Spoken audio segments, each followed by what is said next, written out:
All right, Lisa, and today we talked a lot about the back burn. And what exactly is the back burn? That was actually why they had to call those evacuations this morning, so they could do this procedure.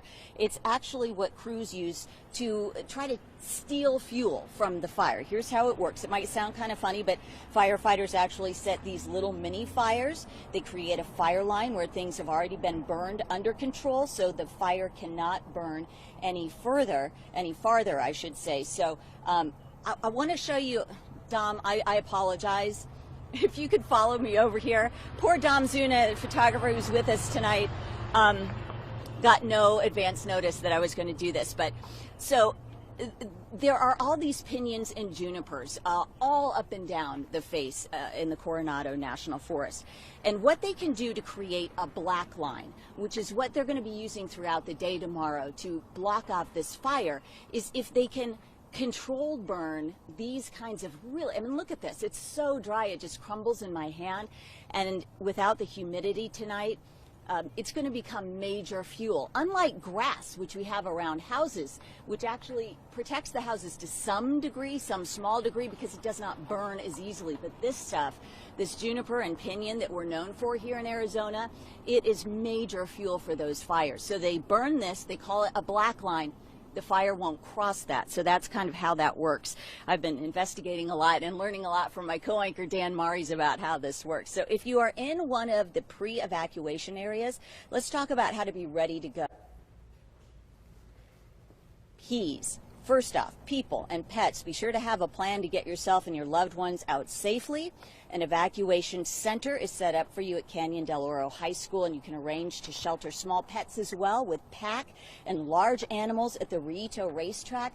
They can be impacted by this fire too. You do not want them outside in this. It's not good for them. And we have those numbers for you at the bottom of your screen. It's going across on that crawl there.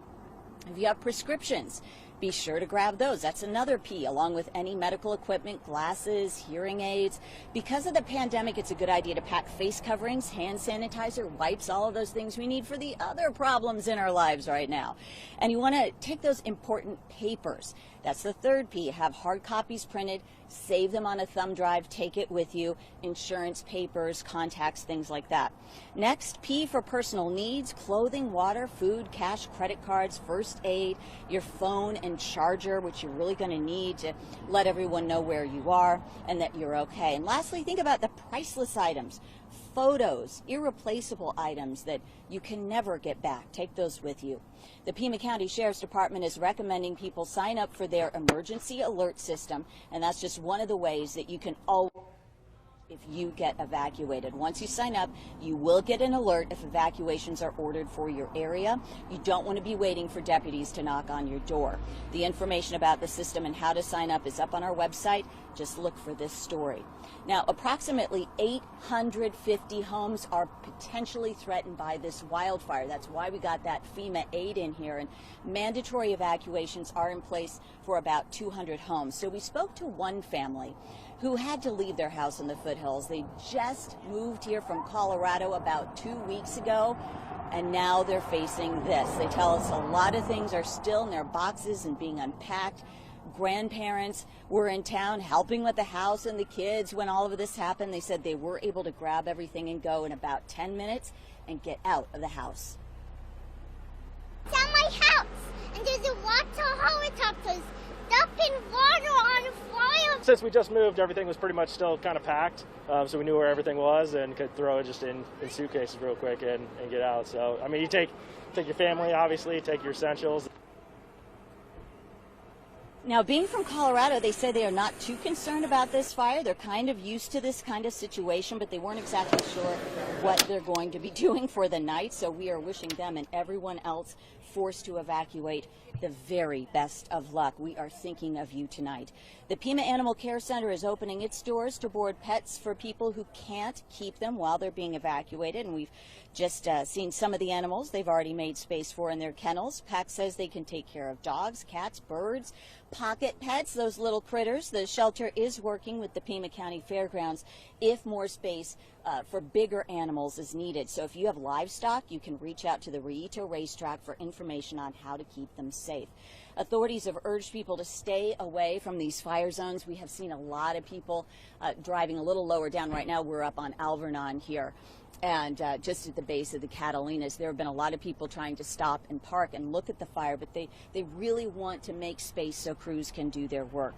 In a Facebook post, the Coronado National Forest wrote, "Vehicles clogging roads, trailheads, or access points prevent emergency responders from being where they need to be when they need to be there."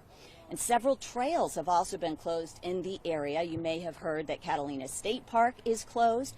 Officials say they may be needed for firefighters for access or for setting fire to burn from a secure area, as we've been talking about. So they really need that access to be open so they can do their job. So as they work through the night, we have some very good news about a different fire. Another one we were concerned about in the last few days, the Tortolita fire near the Pima and Pinal County border. It is 100% contained right now. And according to the State Forestry Department, that fire burned a little more than 3,100 acres, so about half the size of where Bighorn is right now. We're told an engine will stay on the scene tonight and monitor it all, like the Bighorn fire. The Tortolita fire also started last Friday with a lightning strike and almost the exact same time. Just shocking. For the latest details on this and all the other fires burning around our state, although this is the one that all eyes are on right now, you can always find that online and through our mobile news app. And I cannot say this enough. Stay tuned, watch the bottom of your screen, go to our website, sign up for the Pima County Sheriff's Alert System, Red Alert if you're in Oro Valley. No matter how you do it, stay informed. We want you to be safe. It is just so important. And that's why we're here tonight, Damien. That's why we're here smelling all this smoke. It is, this is nothing to be trifled with, for sure. Oh, absolutely. And Brooke actually just gave that great example of the juniper and what exactly it is that the firefighters are hoping to contain.